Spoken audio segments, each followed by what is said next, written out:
Okay,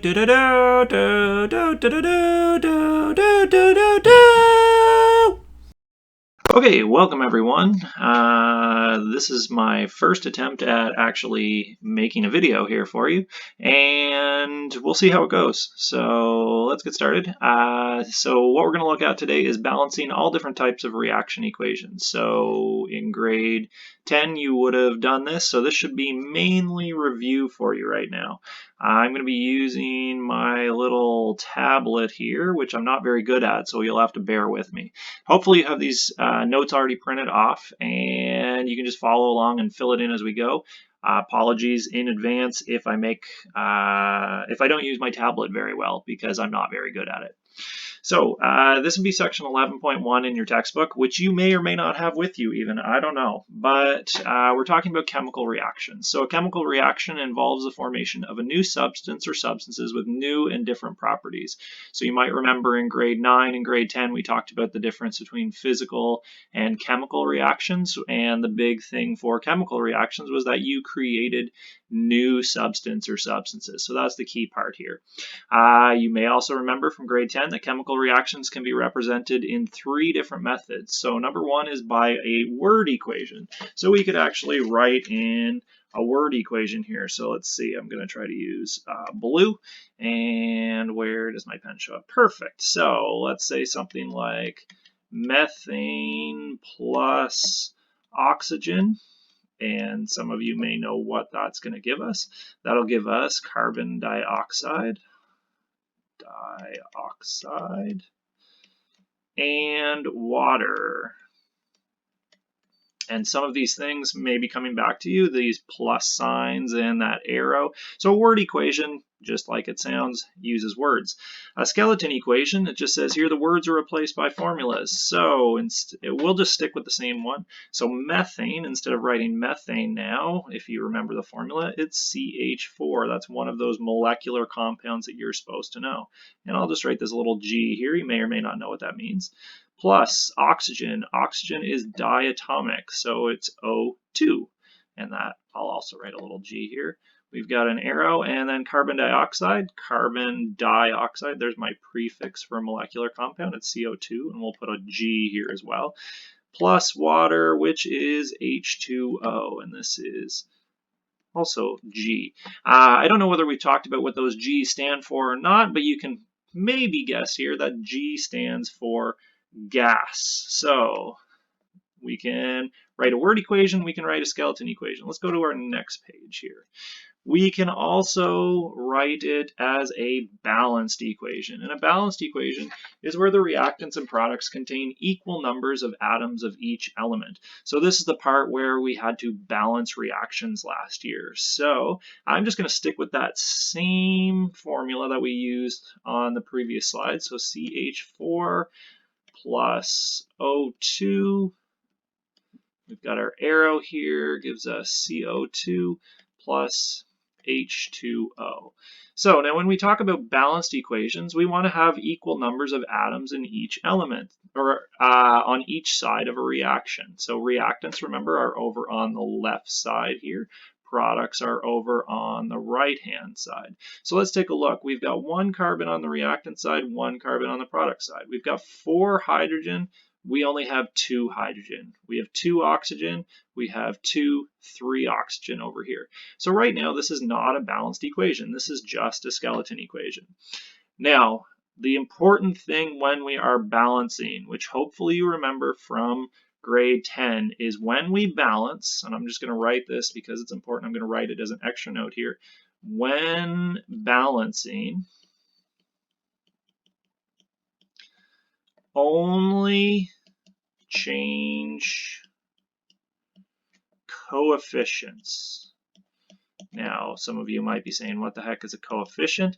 Our coefficients are the big numbers that go in front of our formulas. So right now, we don't have a number written here. If we don't have a coefficient written, we can just assume it's 1. So I'm going to put a little line in front of each of these right now to remind me that, hey, these are the only things I can change right now. So somehow I want to put coefficients in there that will make it so that this is a balanced equation. So I'm just going to fill them in this time for you. So there's going to go a 2 here and a 2 over here. There's nothing written here, but it's a 1. We can just assume that. And same right here. This is also a 1. So now if we look at this, we've got 1 carbon, we have 1 carbon, we have 4 hydrogen, we have 2 times 2 gives us 4 hydrogen. Over here we have 2 times 2 gives us 4 oxygen. And on the product side we have 2 oxygen here. And 2 times 1 gives us another 2. So we have 2 plus 2 is 4 oxygen on the product side. 4 oxygen on the reactant side. This is balanced. When we do this balancing, do not change these formulas. You cannot change the formulas once you've written them down. To balance, you can only change coefficients. That's the only thing we can change here. All right. If you had your textbook, this is on page 323. Probably you don't. Just going to show you a few things that are important here. You have this now in your notes anyway, so it doesn't matter. We'll use the, whoops, I need a pen, I guess. We'll use the plus sign here, and that just is used to separate two reactants or two products. We'll use this arrow, which is a yield. So if you hear me say methane plus oxygen yields carbon dioxide and water, which is the reaction we just did, that yields is an arrow. Here's that G that we looked at earlier. G is something that is a gas. If you have an S or an L, those also pretty straightforward. S for solid, L for liquid.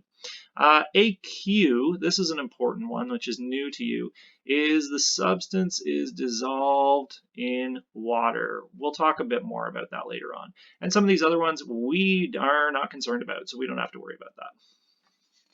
All right. Why is balancing important and how are we going to do it? So the law of conservation of mass, which you learned in grade 10, is that in a chemical reaction, the total mass of the reactants equals the total mass of the products. And for us, this means that atoms are not created or destroyed, just rearranged into different molecules. So if we have so many on the reactant side of a certain atom, we need to have the same amount over here. That's where this balancing is coming from, is from the law of conservation of mass. So let's take a look. Is this one balanced currently? So we have 1 carbon, we have 1 carbon. We have 1 magnesium, we have 1 magnesium. I'm not sure why I did it in that order. We have 2 oxygen and only 1 oxygen here. So this is not quite balanced. So what we can only do is change coefficients. If I put a 2 here, we now have 2 times 1 gives us 2 oxygen. So that balanced our oxygen. But in the process, we messed up magnesium. Now we have 2 magnesium. We need to have 2 magnesium on the reactant side, so I'm going to put a 2 right there as well. And that should be balanced. Pause it for a second, take a look, and see if you get the right, if you want count them up, make sure I have that correct. All right. I'm going to do one example here. And I'm going to show you a little method that will help you out. So, polyatomic ions. So, taking a look, polyatomic, remember a polyatomic ion is made up of more than one atom. So here we've got a polyatomic ion, nitrate. And when we are balancing these, you may remember from grade 10 that an easy way to balance these, this is the way I teach it in grade 10, is to make a table with all of my atoms on one side, and then this is just a way for me to keep track. I have R for reactants and P for products. So I can just count and keep track in this little table of what I have on both sides. So what am I dealing with? I have Pb, that's lead, so Pb. I've got potassium, so K. I've got iodine, and I also have NO3. Now I could put this down as nitrogen and oxygen, but take a look. This is a trick for you with polyatomic. So long as your polyatomic ion stays together, in this case, nitrate, NO3, and over on the product side, we have nitrate, we can treat it as one thing. So I can put that in my list here, and that saves us having to count up nitrogen and oxygen separately. We can just count it as nitrate. So now let's count up what we have on both sides. So on my reactant side, I have 1 lead. On my product side, I have 1 lead. On my reactant side, I have 1 potassium. On my product side, I also have 1 potassium. So far, so good.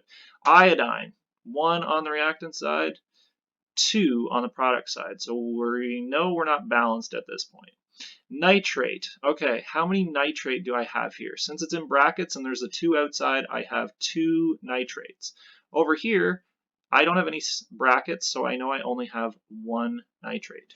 So what do we need to balance? We need to look at iodine and nitrate. So let's balance iodine first. So we have 2 on our products, so we want 2 on our reactants. We can only change coefficients, so let's put a 2 here.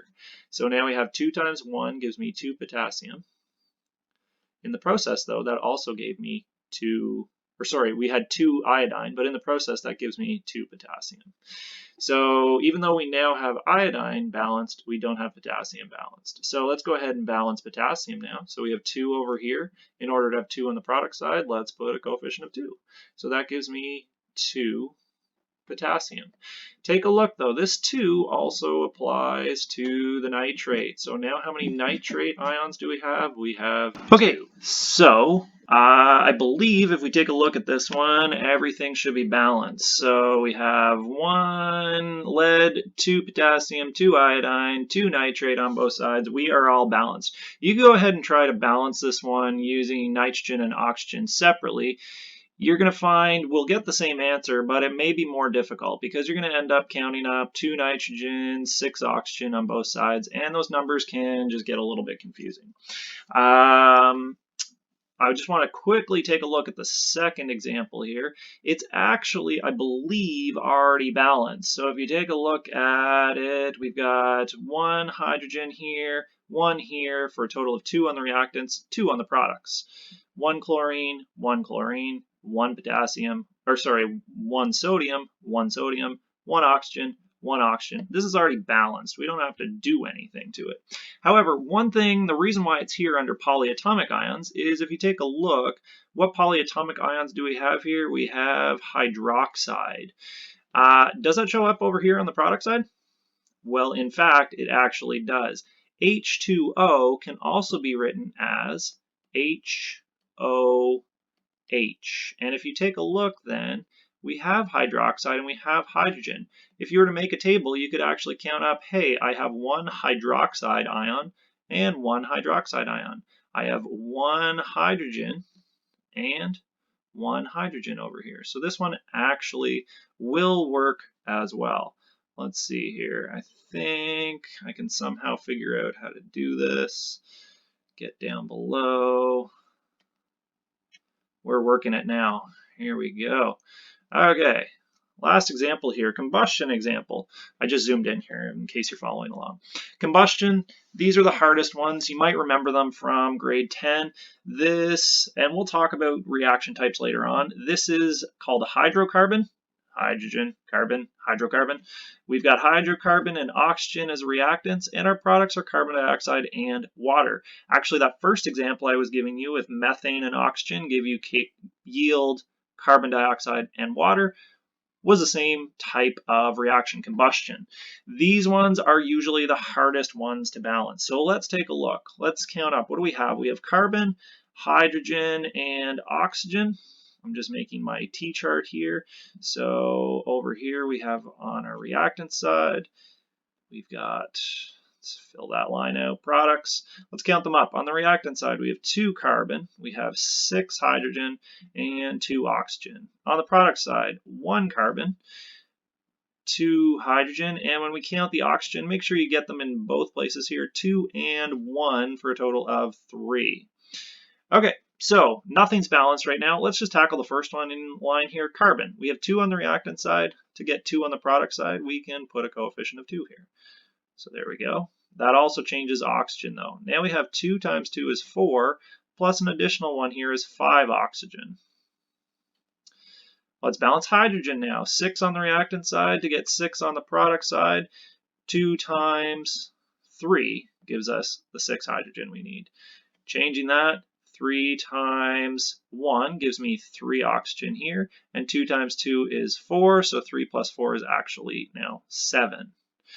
Okay, what can we put here to balance this? 2 times what will give us 7? If your brain isn't totally mush after the last few weeks, you might come up with 3.5. 3.5.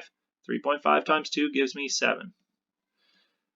So it's balanced. Some of you are shaking your heads. I can hear it almost, and saying, but Mr. O, we can't have a decimal. And you're absolutely right. You can't have a decimal. It doesn't make sense to say that you have half of an oxygen molecule. So here's a little trick with combustion. This is what would have made these tricky. What happens, how can we make this a whole number, is by doubling it. So instead of 3.5, if we double it, we get 7. Well, if you double this, and it was already all balanced, guess what we can do? We can double all the other coefficients, and it should stay balanced. So the coefficient, even though it's not written here, is really a 1. If we double that 1, we get 2. If we double this 2, we get 4. If we double this 3, we get 6. Now let's take a look. How many do we have? We have 2 times 2 is 4 carbon. Let's use a different color here. We've got 4 carbon. We've got 2 times 6 gives me 12 hydrogen.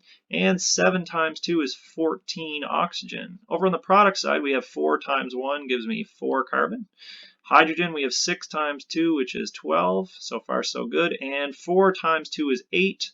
Plus 6 times 1 is 6, so 6 plus 8 gives me 14. And take a look at that. By doubling every single coefficient, if it was balanced before, it's balanced now. And we got rid of this pesky little 0.5. So there's a little trick for you. Double them if you end up with a 0.5. Okay, these are basically just the rules that we've been following, written out. I think it's in your textbook, which you probably don't have, but here's the rules. So, number 1, determine the correct formulas for all the reactants and products. Number 2, write the skeleton equation by placing the formulas for the reactants on the left and the formulas for the products on the right. So we talked about formulas, writing the skeleton equation. Number 3, determine the number of atoms of each element in the reactants and products. Count, this is the little hint that we talked about, count a polyatomic ion as a single unit if it appears unchanged on both sides of the equation. And how do we count these up? This is with that little T-chart that we were making. Then over on number 4, balance the elements one at a time by using coefficients. If there's no coefficient, assume it's 1. At the end, check each atom or polyatomic ion to be sure they're equal on both sides, and then make sure all the coefficients are in the lowest possible ratio. That just means if they're all divisible by 2 or all divisible by 3, you should go ahead and do that.